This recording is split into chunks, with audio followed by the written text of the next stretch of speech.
प्रश्न है वो है कुमार रासो ग्रंथ की रचना और किसने की थी।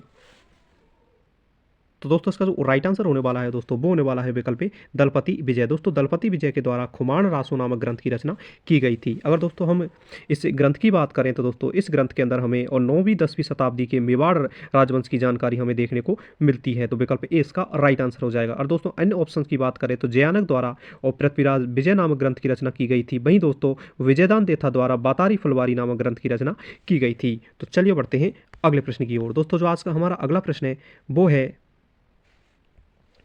जिस अभिलेख में शाकंभरी के चौहान शासकों की उपलब्धियों का वर्णन मिलता है वह है। तो दोस्तों इसका जो राइट आंसर होने वाला है दोस्तों वो होने वाला है विकल्प बी बिजौलिया का अभिलेख। दोस्तों बिजौलिया के अभिलेख के अंदर हमें और शाकंभरी के चौहान के शासकों की उपलब्धियों का वर्णन देखने को मिलता है। अगर दोस्तों हम इस अभिलेख की बात करें तो यह अभिलेख दोस्तों और 1170 ईस्वी के अंदर दोस्तों और सोमेश्वर जब चौहान शासक का जिन शासनकाल हुआ करता था उस समय यह अभिलेख उत्कीर्ण करवाया गया था। यह अभिलेख हमें दोस्तों भीलवाड़ा जिले के बिजौलिया नामक स्थान के एक पार्श्वनाथ जैन मंदिर से प्राप्त हुआ है, जो कि हमें और चौहान वंश के बारे में और संपूर्ण जानकारी उपलब्ध करवाता है। वहीं दोस्तों इसी और अभिलेख के अंदर और जो चौहान शासक थे उन्हें वंश गोत्रीय ब्राह्मण बताया गया है। तो विकल्प बी इसका राइट आंसर हो जाएगा। तो चलिए बढ़ते हैं अगले प्रश्न की ओर। दोस्तों आज का हमारा अगला प्रश्न है वो है नाग पहाड़ी स्थित है।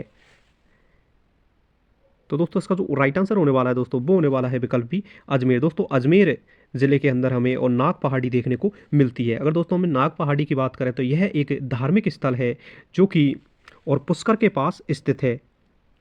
तो विकल्प बी इसका राइट आंसर हो जाएगा। और दोस्तों अजमेर की नाग पहाड़ी से ही हमें और दोस्तों लूनी नदी का उद्गम स्थल भी देखने को मिलता है। तो विकल्प बी इसका राइट आंसर हो जाएगा। तो चलिए बढ़ते हैं अगले प्रश्न की ओर। दोस्तों जो आज का हमारा अगला प्रश्न है वो है 1519 में और गागरोन के युद्ध में मालवा के किस शासक पर राणा सांगा ने निर्णायक विजय प्राप्त की थी। दोस्तों जो 1519 के अंदर जो गागरोन का युद्ध हुआ था उसमें और राणा सांगा ने किसको हराया था। तो दोस्तों इसका जो राइट आंसर होने वाला है दोस्तों वो होने वाला है विकल्प ए महमूद पर। दोस्तों जो महमूद खिलजी थे उनके मध्य और 1519 के अंदर और गागरोन का युद्ध हुआ था, यानी कि महाराणा सांगा और महमूद खिलजी के मध्य ये युद्ध हुआ था जिसमें राणा सांगा की विजय हुई थी। अगर दोस्तों हम गागरोन की बात करें तो गागरोन एक जल दुर्ग है जो कि हमें आहू और काली सिंध नदी के संगम पर और झालावाड़ जिले के अंदर देखने को मिलता है। दोस्तों इसी दुर्ग से और इसी दुर्ग के अंदर हमें मीठे शाह जो सूफी संत थे उनकी दरगाह देखने को मिलती है। वहीं दोस्तों इसी दुर्ग से